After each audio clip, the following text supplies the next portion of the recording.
ఉపరితల ఆవర్తనం వల్ల మరో 2 రోజుల పాటు తెలంగాణలో భారీ వర్షాలు కురిసే అవకాశం ఉందని ఐఎండీ తెలిపింది. తెలంగాణలోని కొన్ని జిల్లాల్లో మెరుపులు ఉరుములతో కూడిన భారీ వర్షాలు పడతాయని వెల్లడించింది. రాష్ట్రంలో భారీ వర్షాలు కురవడంతో పాటు గంటకి 30 నుంచి 40 కిలోమీటర్ల వరకు గాలులు ఉండవచ్చని తెలిపింది.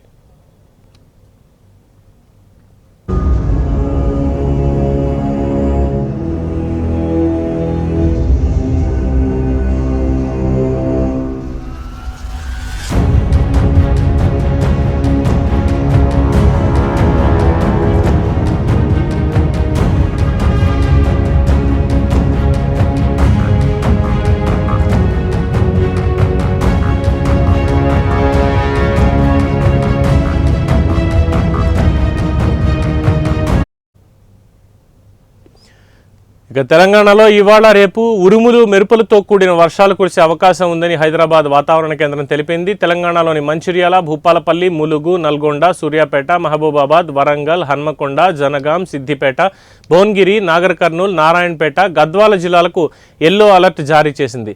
ఇదిలా ఉండగా ఏపీలో ఎండ తీవ్రత ఎక్కువగా ఉండడంతో పాటు వడగాలులు కూడా తీవ్రంగా వీచే అవకాశం ఉందని ఏపీ విపత్తుల నిర్వహణ సంస్థ తెలిపింది. గరిష్ట స్థాయిలో ఉష్ణోగ్రతలు నమోదయ్యే అవకాశం ఉందని తెలిపింది. ప్రజలంతా అప్రమత్తంగా ఉండాలని సూచించింది.